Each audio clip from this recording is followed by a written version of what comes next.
Welcome return to RF Update, top news channel. The following are the main points made in this video. 1. He will be forever alone. Prince Harry has been painfully ignored by the royal family. 2. Really impatient. Prince William gives Netflix ultimatum. Harry and Meghan fail in despair. He will be forever alone. Prince Harry has been painfully ignored by the royal family. After his grandmother's illness last week, Harry reportedly went into panic mode and has been in contact with the Queen on a regular basis from his California home. Before that information, many people said, "Don't believe him, he is deliberately trying to attract media attention." Panic mode. Don't believe a word of it. Not after Oprah. What hypocrisy. Wasn't in panic mode then, when the Queen wasn't so unwell in hospital. Won't make a jot of difference to the planned release of his memoirs. His tell-all, which we are supposed to accept as being integrity, blah blah blah. His biggest concern, I suspect, is if the Queen should pass, he might well have to face a trip to the UK, and he knows his name is Mud. I'd be in shame mode in his shoes.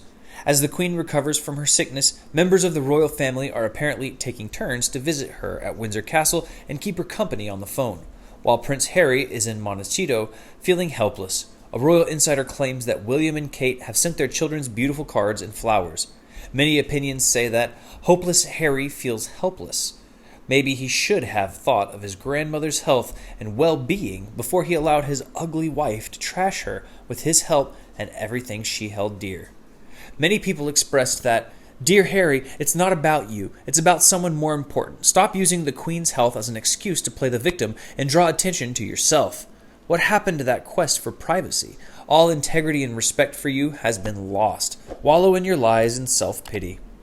Some other opinions said, "I have no sympathy for him as he, his lying wife, Prince Andrew, and the loss of her husband this year had put tremendous strain on a 95-year-old lady.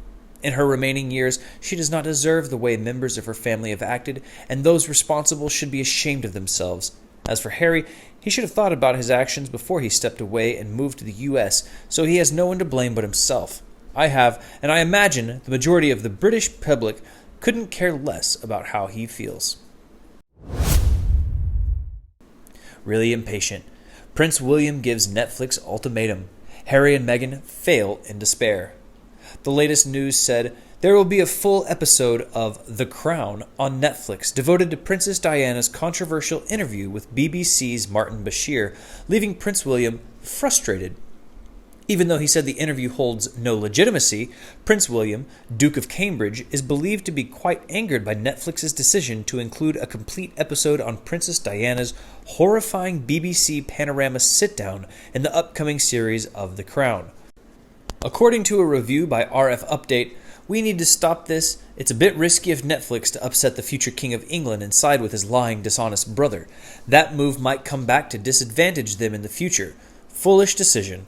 Some readers' comments said, "At least one son is loyal to his mother and doing his best to protect her reputation and legacy. The other son has obviously turned his back on any feelings he might have had for his mother by putting the money he and his gold-digging wife are getting from Netflix ahead of anything else. First the musical, and now bringing up this old interview. I hope H and MM plan to sit around and count their money in front of the TV when this airs. On the other hand, it should never be aired again, according to Prince William, who said as much in May. A royal insider told The Telegraph that the Duke's sentiments still remain now. During a 1995 interview, Princess Diana's eldest son, Thomas, bragged about his mother for claiming there were 3 of us in their marriage. Regarding how the sit-down was achieved, William stated, "It is welcome that the BBC adopts Lord Dyson's findings in their entirety."